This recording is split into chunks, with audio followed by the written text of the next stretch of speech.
Ардактуу көрүүчүлөр, эфирибизди улантабыз. Барыңыздарды жакыныраак экранга чакыралы. Анткени бизде студияда өзгөчө коноктор бар. Кыргыз элибиздин бир жүрөгүнөн түнөк тартып десек болот, Ооба, конокторубуздун өзгөчө экени биздин маанайыбыздан да көрүнүп турса керек. Анткени биздин маанайыбызга 100% сонун жакшы позитив кошту десек болот. Студиябызга кирип атышып эле. Жалгыз бой ата киносунун продюсери Ырчы Эрма мырза. Саламатсызбы? Мени жаңы эле монтип үйрөтүштү. Жаштар бар учурашат.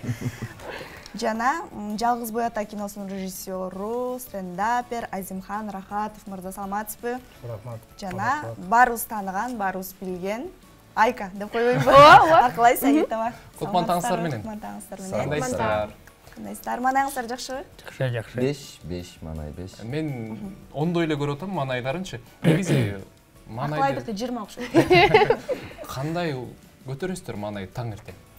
Таң эрте келгенде эле Акылай энергетикасы менен көтөрдү. Дайыма шаңдуу, дайыма ушундай жүрөт. Ойготту. Мен алгачкы суроом мондай. Акылай менен иштешүү кандай экен? Аны Акылай Сиздерди жокту. кыйнаган жокпу? Ошол туура Акылай жокту сураганыңыздарга бүт төкпөй чачпай айтып берет. Мен ойлоп калдым, маанайыңыздар Акылайдан коркконуңуздар үчүн көтөрүп атасыздар го. Жок, биз Акылайга ушунча көп бергем, что уже гүлбөк мындай башка айла жок да, гүл төккен. Берген акча үчүн. Убакыт. Чынында аябай жеңил. Баягы биз кече эле кайсы жерде интервью берип атканда айттык. Бир момент болду, биринчи съемочный күнү. Акылайдын биринчи баягы дебютный тасмасы. Ошол биринчи съемочный күндө кичине нюанстар болду.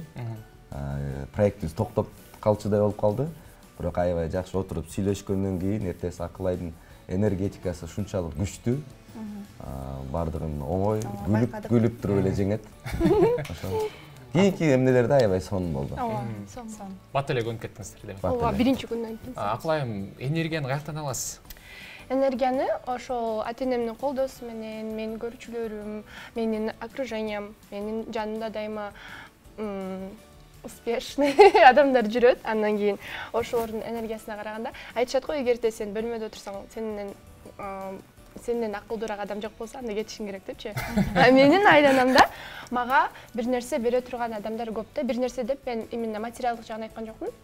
Наверное, моралдык жагынан, то есть бир нерсе духовный. Мындай умный эле кыз экен да. Айка десе эле биз да ойлогонбуз да депчи. Айка десе элдер даже эртерээк тааныйт да, чем Акылай десеңчи. Анан тарыңа жоксузбу Айка десем дейт. Я говорю, как вам удобно, кандай ыңгайлуу болсо ошентип айтып берип дейт. Бир 70 жылдан кийин Айка деген бир Айка деген псевдоним бул сизге эч качан капа кыла турган нерсе эмес. Анткени сиз ошол образды өзүңүз ойлоп таап, алып чыгып, ошол аркылуу элге таанылдыңыз да. Бул эч кандай жаман жери жок. Сонун. Кече эле кинонун бет ачар, ачылыш аземи болуп өттү. Кандай болду? Ушул тууралуу кеңештер сөз баштагайлыкпы? Азыр TikTok'та ачсаңар ошол жерде бүт көрүнүп. Айканын бутаты бүт жерде жүрөт. Ооба, көрдүк. Аябай сонун болду. Биздин баягы достор, конокторубуз келип аябай жакшы колдоо көрсөттү. Тасма чынында сонун болду. Тасманы биз ушу биздин көрөрмандардай эле жабык көрсөтүүсүндө көрдүк. Азимхан катып жүрдү акырына чейин фишкаларын. Ошол жалпысынан сонун болду. Негизи жалпысынан бул кино канчанчы киноңуздар? Азимхан экөөбүздүн экинчи тасмабыз. Биринчиси бар эркектер үчүн деп февраль, мурунку жылдын февраль айында чыкканбыз. Негизи эле режиссер катары полный метр кинону Азимхан ушул экөөбүз баштадык. Экинчи проектибиз. Үчүнчү проектибиз буюрса жазда турат. Жакын 2 айда чыгат. Эрма мырза ырчылыктан продюсерликке биротоло өтүп кеттиңиз окшойт. Жок. Негизи мен баягы 10 жыл мурун таштап салгам чыгармачылыкты. Анан кийинки учурларда кайра чыгармачылыкка кайтып, өзүмдү баары ушу чыгармачылыкта көрүп атам. Анан параллельно бул бир нерсе биринчиси экинчисине тоскоол болбойт. Ырчылыкты дагы алып кеткен аракет кылып атам. Бирок ушундай болуп калып атат, кинодон киного эле саундтрек жазып эле. Убактыбыз ошондой болуп калып атат, ченемдүү болупчу. Кинодон киного эле ушундай жазып атабыз азырынча.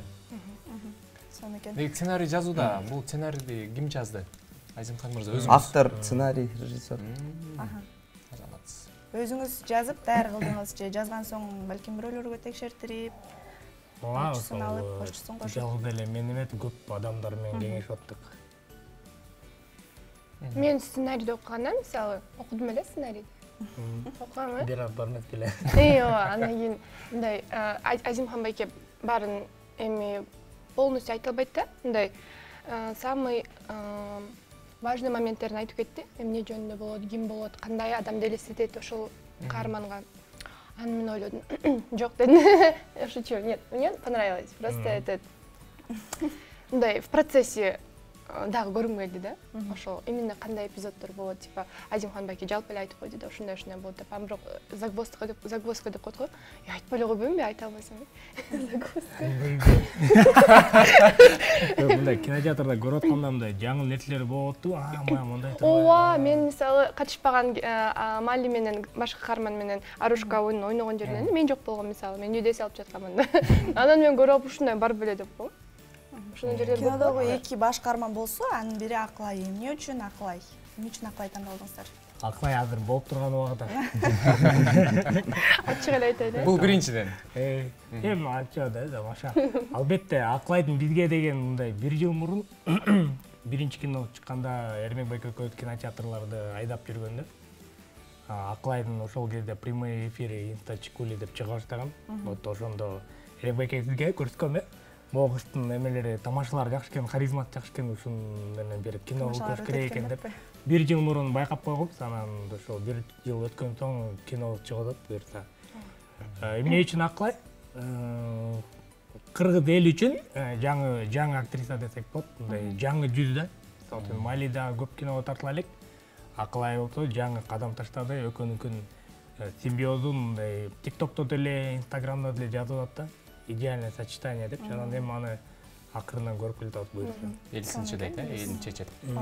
Кинону көрө элекпиз, азыр буюрса көрөбүз. Анан ал жакта сиз кандай кыздын ролун жаратасыз? Ушул жашоодогудай эле энергичная, эрке кызсызбы?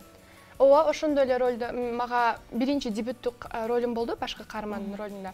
Ошого аябай кыйын болот деп ойлогом да, а потом кийин Азимхан байке айтат, өзүңдүн статаларыңды кош да, будь собой дегенде болчу, типа сен негизи өзүңдү эле ойнойсуң депчи, сен жашоодо мисалы аябай капа болуп жүргөн кыз эмессиң депчи, интроверт эмессиң деп, сен деген жашоодо да ошондой экстравертсиң, ошону дагы экранга көрсөтүп чык дейт да, ошону передай эмоции деди. Анан ошо өзүмдү эле өзүм ойноп калдым получается. Жалпы канча убакыт кетти Азимхан мырза? Жалпы тартылган күн 20 күн тартылды. Анан монтаж ортосунда менен канча болду? Негизи жазда биз баягы биринчи тасмабызды баштаганда эле бул проектке өткөнбүз. Жаздан баштап мен баягы даярдап, сценарий жазылып, даярдап көрүп, негизинен кино жайдын баягы Саратовдо тартылды. 25 июльдан баштап баягы каттуу ысык болду, ошол кезде тарттык. Анан күзүндө монтаж, постпродакшн жарым жылдан ашык убакыт кетти. Демек, тартуу 20 күндө эле кеткен негизинде. Ооба, мындай рабочий күн да. 20 күн тартылган. Ортосунда болуптук. Тасмага негизи даярдыктан эме кылат да. Эгер даярдап жакшы болсо, баягы локация жактарын, актерлор менен болгон баарын чечип койсо, график менен кетсе, ушундай баттап. Сонун экен. Акылайдын алгачкы башкы каарманды жараткан ролдорунун бири, анан Азимхан мырза айтсаңыз, кино режиссер катары келечеги кандай экен? Бир чоң актрисаны күтө алабызбы? Билбейм.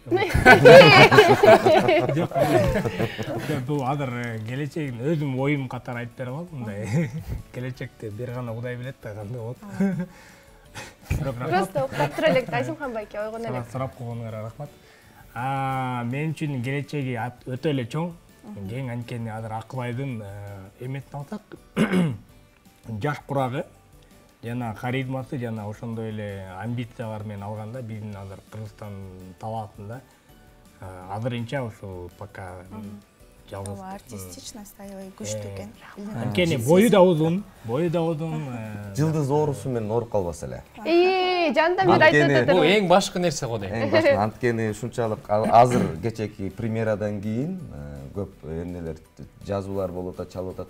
Ким бул, каяктан бул кыз деп, харизмасы аябай күчтүү экен деп, кызыккандар аябай көп болуп атат. Аны жаңы эле айттым, эксклюзивный бир договор түзүп салыш керек болуп атат. 10 жыл. Бизге съемка келгенде ошо баштады да, мен аткара албай экен деп,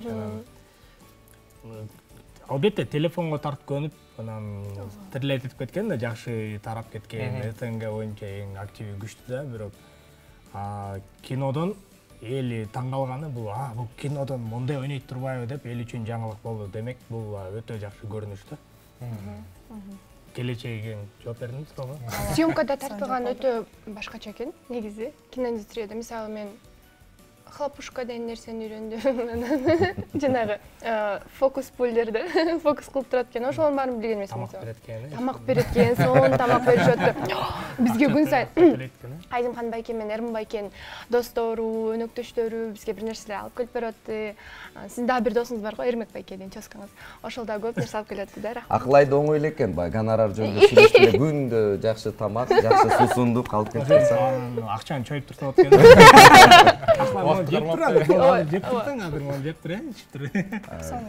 мен азыр байкашымча сиздер бул кинону күлүп атып эле тамашалашып атып эле тартып койгон окшойсуздар эч кандай кыйынчылыгы жок эле келиңиздер ошо кино тартуу учурундагы съемка учурундагы кызыктуу окуялар балким күлкүлүү окуялар болду ошолор менен бөлүшүп кетпейсиздерби кызыктуу окуялар көп эле болду биринчи күнкүсү эң кызыктуу болду анткени мага продюсер катары проект токтоп калчудай болду да бир ушундай моментке түшүп калдык эми болду эмне ситуацияны түшүнбөй калдым анан Азимхан деп Эрмек байке давайте найдем другую актрису тигиндей мындай көрө кандай баягы эмоцияга алдырып биринчи күнү анткени съемка учурунда бир эпизодду тартыш үчүн кээде 1 сааттан 5 саатка чейин убакыт кетип калышы мүмкүн да Акылай ошонун баарын өзүн ала берген да анткени кадр алмаштырасың баягы звук жагынан эме болуп калат болбой калат анан Акылай өзүн ала берген бар жогончу у меня не получается Эрмек байке это не моё все на этом я карьеру кино менен токтотом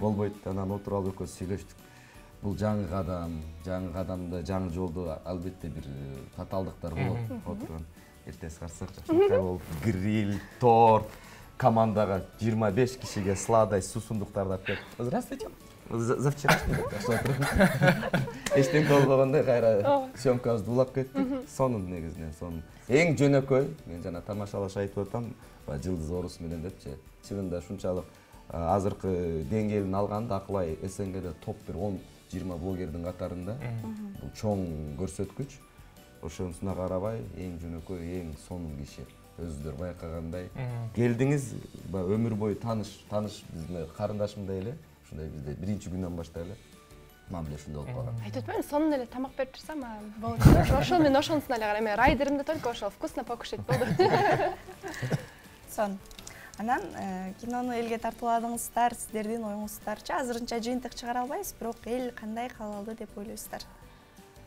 эми кечээки показательдер боюнча кинотеатрларда эми баягы космо синематика тармактарында караганда бүгүнкү сеанстарга чоң залдарды кошуп берди биз үчүн чоң ийгилик анткени биринчи уикендтен кийин понедельник кийинки аркы жумадан берет да негизинен баягы могул жуманы байкап элдин маанайын анан кийин аркы неделядан ушундай жаңы залдарды кошуп берет бирок кечээ түндөсү эмне Азимхан жөнүндө Эрмек байке карасаңыз чоң залдарды кошуп бериптир депчи бул биз үчүн жакшы ийгилик биринчи күндөн элдин маанайы негизинен сонун болду эми аны баягы сот тармактарда бүт чыгарып атышат элдин кабыласы аябай сонун болду жеңил баягы үй бүлөлүк анан ушу Акылайдын харизмасын белгилеп кетип атат аябай энергетический эмеси бар экен күчтүү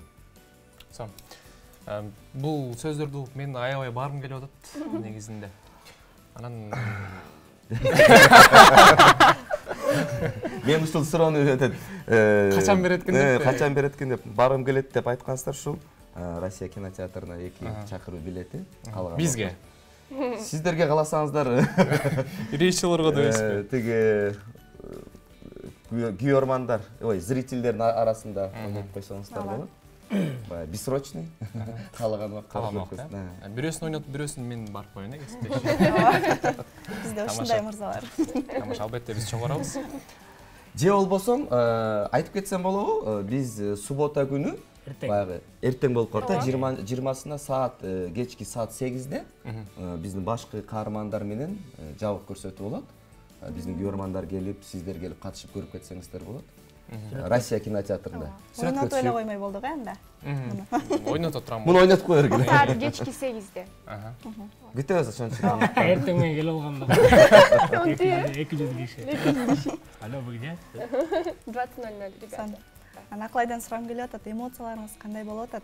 Мурда эми сизди жаштар көпчүлүк учурда TikTok, социалдык тармагынан көрүп жатса, азыр эми улуумун да көрөт кинодон, эмоцияларыңыз кандай болот? Ошолор менен бөлүшүп кетсеңиз. Мен улуумунга да көнүп калгам, негизичи мен ойлогом, менин оказывается көрөрмандарым ошол 18 жашка чейин келе балдар деп ойлочумун да, баягындай маленькая подростковая аудитория деп коет да. Бирок мен Грузияда жүрдүм, көп Турцияга барып келдим, көп эмелерди кыдырып жүрөм, атынан мен ошондо келип айтышат да. Биз деген кызыңызды көрөбүз деп, менчи Айканы мы с мужем после работы приходим, а вот жанталашып көрөбүз деп. Күйөөңүз ушпайбы сизди дейм да, менчи. Десем, наоборот, алар кайфовать этет, мен балдарым баары отуруп алып бабушка, дедушка көрүшөт экен да. Сиз сөгүнбөйсүз дейт, сиз андай табачный же болбосо алкогольный эч нерсе пропаганда кылбайсың, жаман нерселер пропаганда кылбайсың, ошого баарыбыз үй бүлөбүз менен көрөбүз депчи. Ошого мен көнүп калдым, анан мен ойлойм, эми көбүрөөк кыргызча сүйлөгөнгө аракет кылдым кинодо. Айзымхан байке ушатты. Русских слов не добавляйды. Вот, анан кийин ошо ойлойм да. Думаю, возраст не показатель. Самое главное, жүрөгүндө адам канчалык жаш болсо, мен ойлойм, бул биздин тасма 18 жаштагы балдарга дагы, 13 жаштагы балдарга дагы, чоң муунга дагы, 50 жаштагы биздин ата-энелерибизге дагы жагат деп ойлойм да. Көптөгөн мындай поучительный кандай болот кыргызча? Тарбия.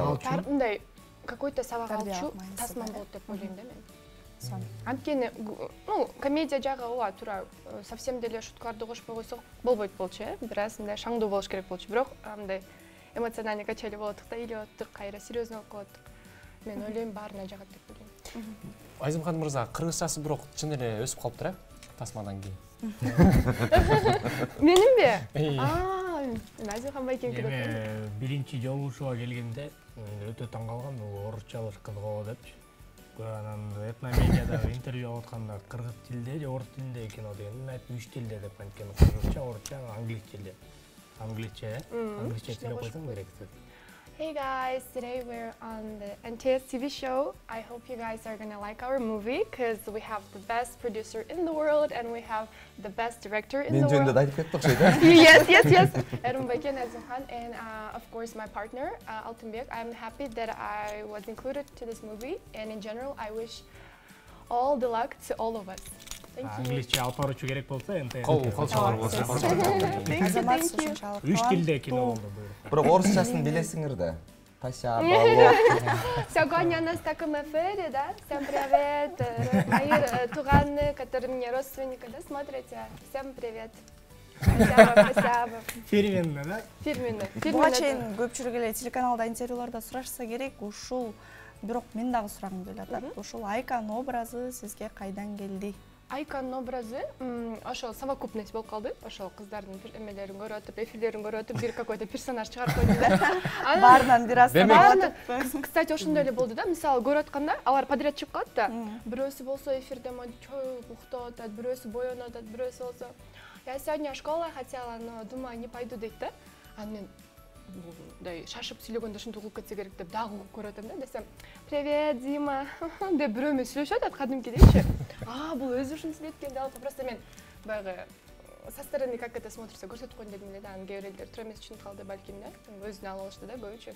Бирок мен чындык чычалайт деп койдуңузбу? Ооба, типа, может быть, триггер болуп кетти дейм да. Бирок мен просто баягы кыргызча сүйлөгөндөн уялбагыла деп эле айтайын дедим мен да. Мисалы казак кыргыз кыздары кыргызча казак кыйналбай эле кыргыз казак тилинде өзүңдүн эмелик. Мисалы кыргызча суроолорду берсе, окушат суроолорду, да, мисалы кимди жакшы көрөсүң десе, жакшы көрөсүң, не поняла депчи.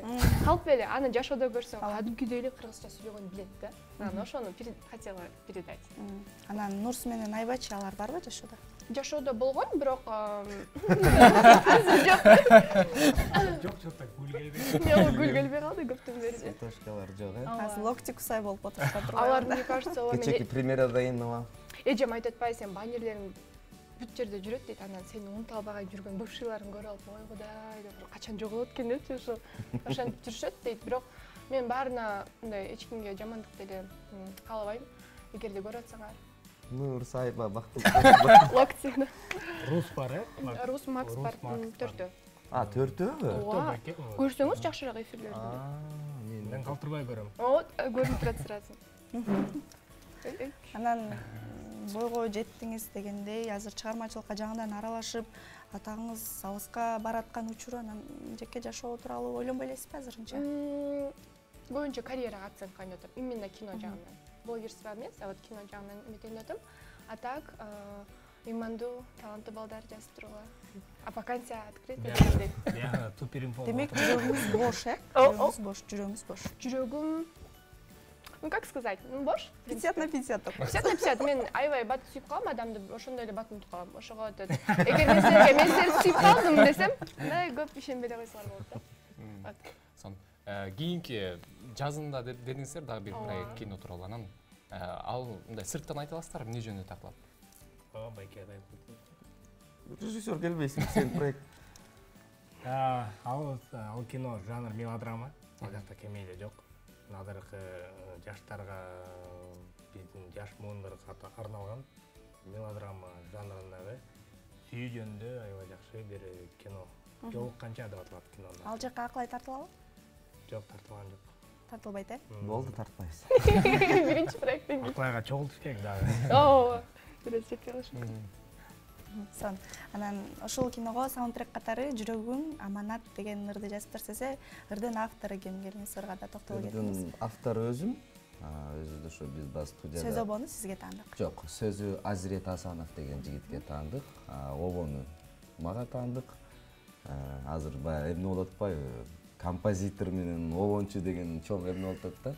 Хайп болуп атат. Хайп болуп келки жерде. Мен деле макулмун ошол нерсе менен. Мен обончумун. Мен баягы бир жерде барсам композитор деп баягы бир награжденияга жазып коюптур. Композитор, аткаруучу, обончу депчи. Чынында композитор деген өтө чоң нерсе. Ал деген нерсени окуш керек, билим алыш керек. Баягы нота бар да, ар бир нерсенин грамматикасы бар, ошону түшүрүп, баягы оркестровка жасаган кишини.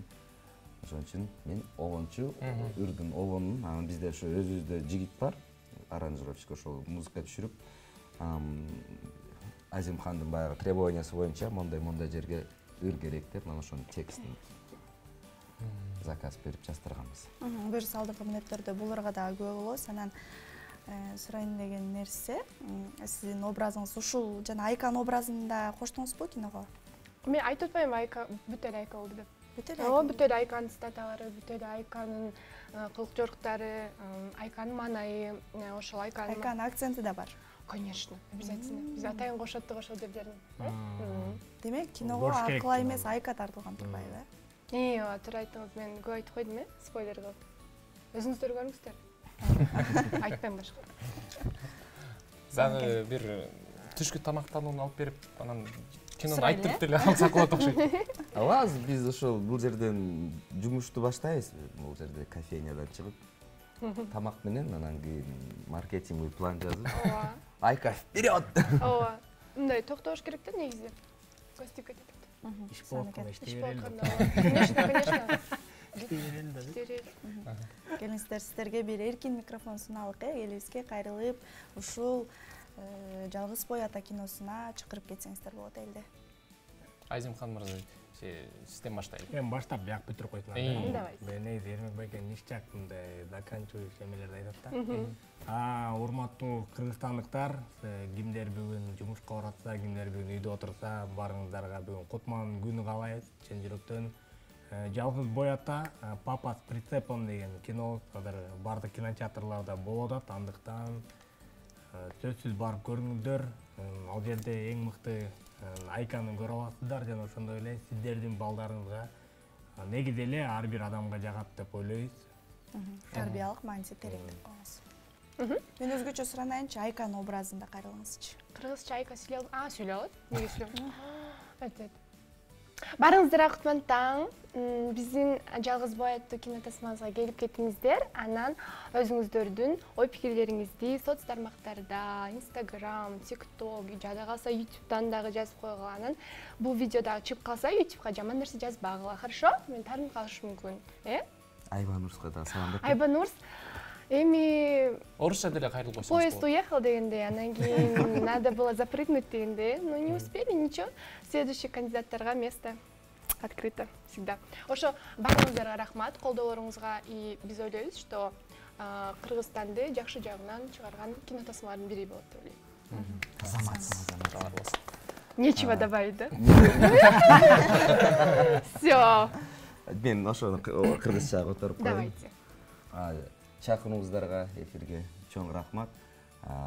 Кыргыз элиме кутман таң, ысык салам жолдойбуз. Буюрса кинобузду чыгарып алдык. Ушундай мүмкүнчүлүк берип аткандарыңызга дагы бир жолу ыраазычылык билдиребиз.